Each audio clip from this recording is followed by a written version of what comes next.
take some questions. Colonel, your take on what's going on, obviously, right now with no Speaker of the House. What's your position and who would you support? There's a number of candidates that just came out. I am good friends with Congressman Jack Birdman. He was my boss. But I'll take a look at what all candidates are. The most important thing is we absolutely need to get a speaker and get back to doing the people's business. Gerry, today's the 40th anniversary of the tragic attack in Beirut. 9 Rhode Islanders or something. How many Rhode Islanders? Yeah. Thank you for bringing that up. For those of you that don't know, today is the 40th anniversary of the Beirut bombing. We lost hundreds of United States Marines that were out in the front defending our nation. I think it's indicative of an environment that exists in the Middle East that we ought to play a leading role in fixing. Is there any reason you weren't at the Portsmouth ceremony then? I know my editor says your rival Gabe is there. No, I would have loved to make it. I had a commitment somewhere else. What do you say to Americans who are frustrated by the undeclared fiscal war footing that we're on, that we're sending billions of dollars to the Middle East, we're sending additional $1 billion to Ukraine? There appears to be really no intent on declaring any action of war, yet American cities are falling apart. What do you say to them? I am most concerned what you're talking about American cities. I'm most concerned about our economy. I am most concerned, and we need to start getting serious about this. Our national debt is most great countries and great empires collapse from fiscal irresponsibility. That needs to be addressed. I've already talked about where our money's going overseas. I'll be more than happy to talk about that. But right now, we need to stand firm with Israel in terms of what we're doing, and I think we're taking some steps that are necessary. Do you believe there should be a level of military spending? Are you satisfied with the current level of military spending? So the question was, am I satisfied with the current level of military spending? I think we need to take a hard look at how we're spending our money on our defense budget. I absolutely believe by thorough study, and I've got the experience to do that there might be some programs that we could cut back on. I do think there's some things that are strategically important to us in the future. I'm not going to say what those are here publicly, but there are some strategically important programs. On Ukraine and Israel ought to be maintained or increased, do you think?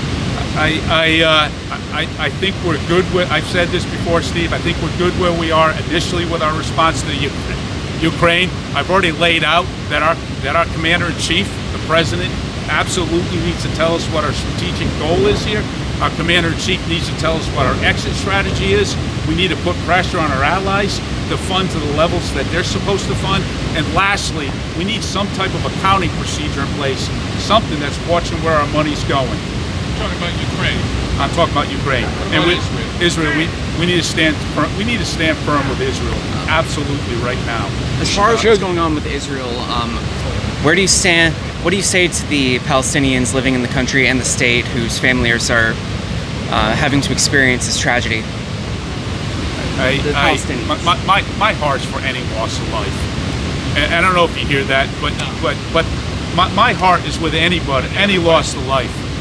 But I will tell you that attack that took place on October 7th was an absolute violation of any form of decency and humanity, and that needs to be addressed. And Israel has every right to take the actions they're going to take. And I will tell you, my heart goes out right now. My son was in Europe about 2 weeks ago, right before the attacks, with his best friend. It got cut short. That's my son right to your left. But that vacation got cut short because his best friend was in the Israeli Defense Force, and he was recalled. And he sits next to Gaza right now, and I pray for him and his family, and that this is quick and fast, and it saves lives doing it that way. Do you distinguish between the residents of the Gaza and Hamas? The question was, do I distinguish between the residents of Gaza and Hamas? I absolutely do. Since 2007, when Hamas took over, they've had their boot on the neck of their fellow Palestinians. Then should America be working for a ceasefire? Should America be working for a ceasefire then? And I've said this before, Pat. What America needs to be working for is supporting Israel right now, and I absolutely believe the Israeli government and IDF have every right to dismantle Hamas, so it stops being a threat to Jewish folks, and it stops being a threat to Palestinian folks. What would you do with the civilian population of Gaza?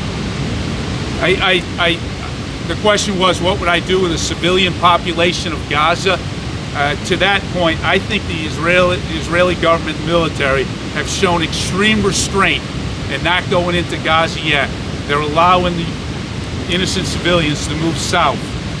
And I think what we need to do is work with Egypt and some other surrounding countries to help facilitate that. Not necessarily boots on the ground, but other ways. Into Egypt, open up access into Egypt so they can... Yeah, I think you're aware that everybody talks about this Israeli blockade on Gaza. It's not just an Israeli blockade, and I don't know if I describe it that, but Egypt's been involved in this since the beginning, and we need to work with Egypt to help facilitate this.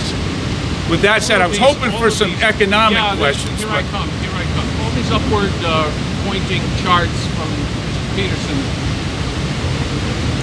encompass a lot of years, including years in which Republicans were in control.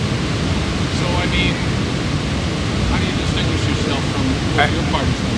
Well, I will tell you, and I've said this a few times, what I think we need in Washington, D.C. is people that remember who sent them there. All right, I am running to represent all Rhode Islanders. I am not going down there to represent myself. I'm not running to Washington, D.C. to represent a party. I'm running to run to Washington, D.C. to fix things that are hurting Rhode Island working families. I'd ask all of you to take a look at these placards that are in front of you. I'd ask all of you to take a look at these placards in front of you, Steve. I'd like to walk you around the horn, but this is a concern. And it ought to be a concern for both parties. And to your point, both parties need to get their reckless spending. It's happened. We haven't had a balanced budget since 1997. That needs to be fixed. That needs to be fixed. And we can do it by improving our GDP on one hand, but we need to address our reckless spending, irresponsible spending, and there's things we can do about that. So thank you so much for the question. What do you want to cut? I'd like to get to Washington, D.C. There was a fiscal commission stood up under the Obama administration, the Simpson-Bowles Commission, that looked at our federal budget, looked at our federal spending, and they saw 4 or 5 percentage points where we could reduce. The problem what happened, they made all these recommendations, but there wasn't anything on the books that required the United States Congress to take an up and down vote on those recommendations. And because that commission that had a bunch of good ideas on how to tighten our belt in D.C., none of those recommendations were enacted. And that's what you would look to the Simpson-Bowles recommendation? No, I'd look at standing up a new one. Maybe time has changed since 2010, but we need a National Fiscal Responsibility Commission. Absolutely need that, but it needs to be a law, and it needs to require the United States Congress, every member, to vote in an up and down vote. Would you consider raising taxes? Because that's a deficit reduction. You can cut spending, you can raise taxes off the table, or is that on the table?